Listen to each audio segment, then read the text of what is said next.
اعوذ باللہ من الشیطان الرجیم، بسم اللہ الرحمن الرحیم۔ اسلامک ہب کے معزز سامعین، السلام علیکم۔ سارے لوگ ہی حکمت والے تھے، سارے لوگ ہی شانوں والے تھے۔ حضور کے ہر صحابی کی بڑی عظمت ہے۔ کیا شان ہے جناب صدیق اکبر کی، اور کیا مرتبے ہیں حضرت فاروق اعظم کی، اور کیا کمال ہے حضرت عثمان غنی کا۔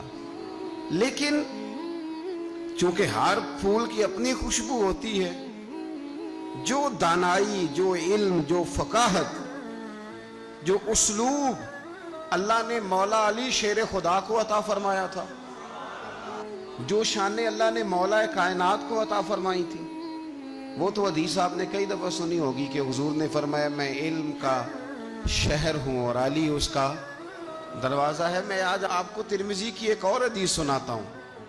نبی پاک علیہ السلام نے فرمایا انا دار الحکمت، انا دار الحکمت، انا دار الحکمت۔ کیا خوبصورتی ہے اور کیا شان ہے میرے نبی پاک کی۔ حضور فرمانے لگے میں حکمت کا گھر ہوں، میں حکمت کا گھر ہوں۔ انا دار الحکمت وعلی بابھا، میں حکمت کا گھر ہوں اور علی اس کا دروازہ ہے۔ علی اس کا دروازہ ہے، اس گھر کا جو گھر حکمت کا خود رسول پاک کی ذات ہے۔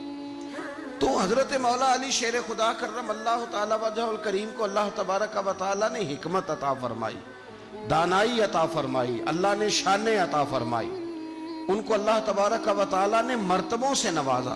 اچھا ہمارے ہاں یہ بھی ہوتا ہے کہ جو پہلوان آدمی ہوتا ہے نا، میدان میں لڑنے والا پہلوان، وہ اکثر سیاںا نہیں ہوتا الا ماشاءاللہ۔ جو کہ پہلوان جو ہوتا ہے وہ کئی دفعہ عقل مندی والا معاملہ اور فیصلہ نہیں کرتا، لیکن حضرت علی کا کمال یہ ہے کہ ان سے بڑا دلیر بھی کوئی نہیں اور ان سے زیادہ سیاںا بھی کوئی نہیں۔ حضرت علی شیر خدا اتنی شانوں اور مرتبوں والے آدمی تھے کہ دلیری بھی سب سے زیادہ اور عقل بھی۔ حضرت عبداللہ ابن مسعود رضی اللہ تعالیٰ عنہ فرماتے ہیں کہ اگر حکمت کے 10 حصے کیے جائیں نا دانائی کے، تو اللہ نے 9 حصے مولا علی کو عطا فرمائے اور ایک حصہ باقی ساری کائنات کو عطا فرمایا۔ بڑے فہم والے، فراست والے، دانائی۔ ایک بندہ آ گیا، غیر مسلم تھا، تو کہنے لگا میرے کچھ سوالوں کے جواب ہیں پر کسی نے دیے نہیں کبھی۔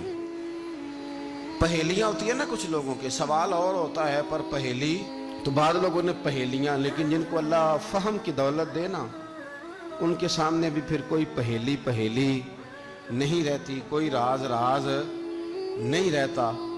تو جب اس نے آ کے بہت بڑا دعویٰ کیا کہ اگر کوئی میرے سوال کا جواب دے تو میں مان جاؤں، تو پھر مسلمانوں نے کہا کہ نہیں، تو نے بڑا ہی دعویٰ کر دیا ہے، تو شے کوئی نہیں، وہاں تو بڑے بڑے مان گئے، تو ہمارے ساتھ۔ حضرت مولا علی شیر خدا کے پاس لے گئے تو اس نے بڑے بڑے مشکل سوال کیے۔ پہلی بات وہ کہنے لگا آپ مجھے 2 ایسے دوست بتائیں جن میں کبھی لڑائی نہیں ہوئی۔ تو حضرت علی کہنے لگے تو بڑے دعوے کر رہا تھا کہ میں بڑے لمبے سوال پوچھوں گا۔ وہ 2 دوست جن میں کبھی لڑائی نہیں ہوئی وہ جسم اور روح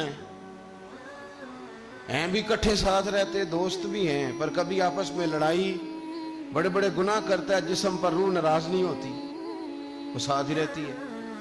اس کی آنکھیں کھل گئیں، اس کو تو کبھی جواب ہی نہیں ملا تھا۔ کہنے لگا اچھا وہ 2 ایسے دوست پھر بتائیں جن میں کبھی صلح نہیں ہوئی۔ تو فرمایا وہ موت اور حیات ہیں، جب موت آتی ہے تو پھر زندگی باقی، ان کی صلح نہیں ہو سکتی، اکٹھے رہ ہی نہیں سکتے۔ اللہ اکبر۔ وہ کہنے لگا یہ تو کمال ہو گئی، اب وہ ذہن کھل گیا۔ کہنے لگا جی اور پوچھ لوں؟ فرمایا تیرا ہی دعویٰ تھا 2 پوچھنے، میں تیار ہوں، تو 100 بھی پوچھ۔ کہنے لگا وہ بی بی جس نے چند لمحوں میں بچہ پیدا کر دیا، فرمایا یہ بھی کوئی مشکل بات ہے؟ وہ حضرت مریم ہے، 1 منٹ میں حاملہ ہوئی تھی، اگلے منٹ میں اللہ تعالیٰ نے انہیں تھوڑی سی تکلیف سے گزارا اور اگلے منٹ میں حضرت عیسیٰ پیدا ہو گئے، کوئی مشکل بات ہے؟ کہنے لگا جی وہ 2 چیزیں جو حرکت نہیں کرتی، فرمایا یار جلدی پوچھ، ٹائم نہ ضائع کر، جلدی پوچھ۔ وہ 2 چیزیں جو حرکت نہیں کرتی وہ زمین آسمان ہے۔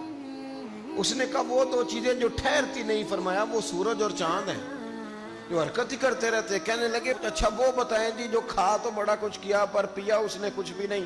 تو حضرت علی فرمانے لگے وہ حضرت موسیٰ علیہ السلام کا عصا ہے، جادوگروں کے سانپ سارے ہی کھا گیا پر پانی کا گھونٹ بھی نہیں پیا۔ حد ہو گئی. وہ شخص کہتا ہے علی کے جواب نے، مولا علی شیر خدا کے جوابات نے میرے اندر ہیجان پیدا کر دیا. میں نے فوراً کہا بتائیں وہ شخص جو کوئی شے نہیں. تو حضرت علی کہنے لگے جو میرے نبی کا کلمہ نہ پڑھے وہ کوئی شے نہیں. کہنے لگے وہ بتائیں جو بڑی شے ہو. فرمایا جو چاہے کہ اس کی عزت کعبے سے بھی زیادہ ہو جائے اور وہ بڑی شے بن جائے تو وہ محمد عربی کا کلمہ پڑھ جائے. کافر کوئی شے نہیں اور مومن ہے بڑی شے. اس نے ہاتھ آگے بڑھایا، کہنے لگا پھر پڑھائیے مجھے بھی کلمہ.